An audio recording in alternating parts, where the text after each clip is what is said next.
இந்த பிம்பத்தை நாம் தமிழ்நாட்டில் பிறந்திருக்காரே நாம் கொடுத்து வைத்திருக்க வேண்டும். இதில் வெளிநாட்டுக்காரெல்லாம் நினைக்கிறான், என்னடா நம்மால் இப்படி இல்லைன்னு. ஆனால் நம்ம என்ன நினைக்கிறோம், அது நினைக்கிறது இல்லை. அக்கறைக்கு இக்கிற பச்சை நம்ம லேசாக நினைக்கிறோம். ஆனால் நாம் லேசாக நினைக்கவில்லை. ஆனால் நினைக்கக்கூடிய சூழ்நிலையை உருவாக்கப்பட்டது.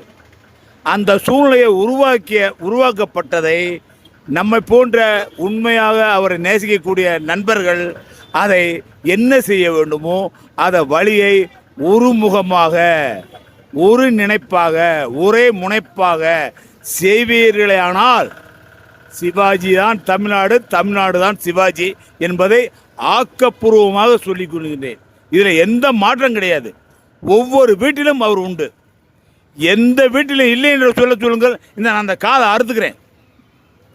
ஒவ்வொரு வீட்டிலையும் உண்டு. அதில் எந்த மாற்றமே கிடையாது. ஆனால் அதை மறைக்கப்பட்டுள்ளது. அதாவது சூது கவ்வும்.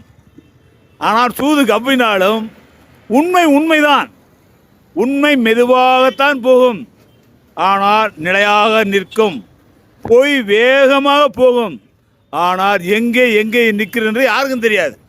அது காலம் பதில் சொல்லும்.